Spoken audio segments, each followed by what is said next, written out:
परमपूज्य डॉक्टर बाबासाहेब आंबेडकर आणि संविधान हे आमचं दैवत आहे आणि संविधानानं डॉक्टर बाबासाहेब आंबेडकरांनी आरक्षण या देशातला पीडित, शोषित, वंचित, उपेक्षित समाज आहे त्यासाठी दिलेलं आहे।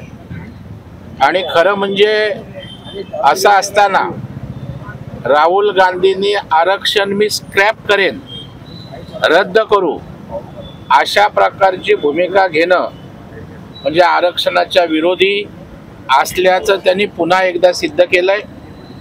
अगदी पंडित नेहरूंपासून इंदिरा गांधी असतील, राजीव गांधींपासून काँग्रेसची भूमिका ही आरक्षणाच्या विरोधातच राहिलेली आहे आणि तो फुटकार पुन्हा एकदा राहुल गांधीच्या माध्यमातून या ठिकाणी दिसून आलेला आहे। आणि त्याच्यामुळे देशातल्या आरक्षणाचा लाभ घेणाऱ्या जनतेमध्ये एक प्रचंड संतापाची लाट त्या ठिकाणी उसळलेली आहे।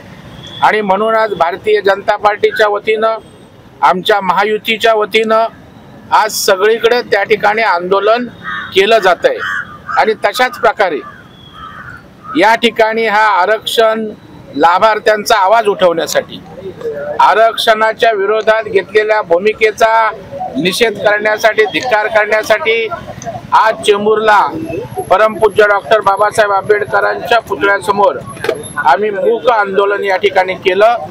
आणि या सगळ्या भावना, राहुल गांधीच्या विरोधातल्या भावना आपल्या माध्यमातून महाराष्ट्रातील जनतेसमोर, देशातील जनतेसमोर त्या ठिकाणी आम्ही व्यक्त केल्यात।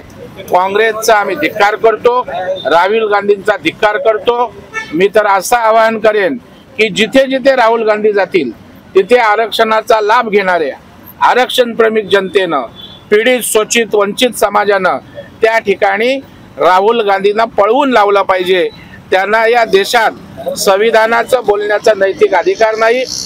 केवळ लोकसभेला संविधान हातात घेऊन त्या ठिकाणी चालत नाही, तर संविधानाच्या माध्यमातून जे आरक्षण त्या ठिकाणी आहे त्या आरक्षणाच्या बाबतीत तुमची भूमिका जर अशी असेल तर संविधानावरचं आपलं प्रेम हे पुतणा मावशीचं होतं, डॉक्टर बाबासाहेब आंबेडकरांवरचं प्रेम पुतणा मावशीचं होतं आणि सगळ्याच परतफेड महाराष्ट्रातील, देशातील जनता या ठिकाणी केल्याशिवाय राहणार नाही अशा प्रकारचा मला पूर्ण विश्वास आहे। आज काँग्रेस पण आंदोलन करते बीजेपीच्या विरोधात, काय सांगा? नाही, त्यांना लाजा वाटल्या पाहिजेत। एक तर त्यांचे नेते काँग्रेसनं आरक्षणाच्या विरोधात भूमिका घेतले आणि गिरगया तो भी टांग ऊपर काँग्रेसची अशाच प्रकारची प्रवृत्ती आहे, ते भरकटलेत। आणि त्याच्यामुळे आता देशातनं जो तीव्र अशा प्रकारचा संताप व्यक्त होतोय, धिक्कार राहुल गांधीचा आणि काँग्रेसचा होतोय, त्यातनं कुठेतरी सावरण्यासाठी आम्ही आहोत हे दाखवण्याचा केविलवाना प्रयत्न आहे। परंतु बूंद से गई वो हौद से नहीं आती। दिल्लीचे मुख्यमंत्री अरविंद केजरीवाल यांना जामीन मंजूर झाला आहे, ते कथित लिकर घोटाळ्यामध्ये आता त्यांना दिलासा दिलाय, काय सांगा? ते सुप्रीम कोर्टाचा, न्यायालयाचा विषय आहे, त्याच्यावर आम्ही काय बोलणार?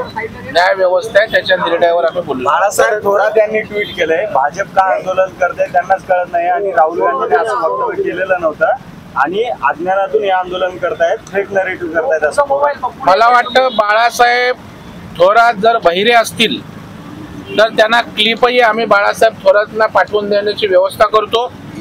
आपल्यालाही क्लिप आपल्या माध्यमांकडे आहे, पाहिजे तर आम्ही देऊ। त्याच्यामध्ये राहुल गांधी स्पष्टपणे या ठिकाणी आरक्षण स्क्रॅप करू अशा प्रकारचं बोललेलं आहे। आता त्या ठिकाणी सोंग घेतलेल्यांना ऐकायलाही येणार नाही, त्या ठिकाणी दिसणारही नाही। बाळासाहेब थोरात यांचं ढोंग आहे, सोंग आहे। आता जनता जेव्हा त्यांना सगळीकडून पळवून लावेल तेव्हा राहुल गांधी बोललेत की नाही याचं प्रत्यंतर त्यांना येईल। हिंदी में जानना चाहेंगे? संकेत बावनकुळेंना वाचवण्याचा प्रयत्न करण्यात, जसं पुण्यामध्ये आरोपीला वाचवण्याचा प्रयत्न केलाय, तशाच प्रकारे त्याला वाचवण्याचा प्रयत्न करत तीन मित्र सुद्धा गाडी घेऊन कोणी त्या ठिकाणी वाचवण्याचा प्रयत्न करत नाही। स्वतः संकेतच्या वडिलांनी प्रदेशाध्यक्षांनी सांगितलेलं आहे की माझ्या मुलाच्या बाबतीत जर काही पुरावे आढळले तर त्यांच्यावर कारवाई करा.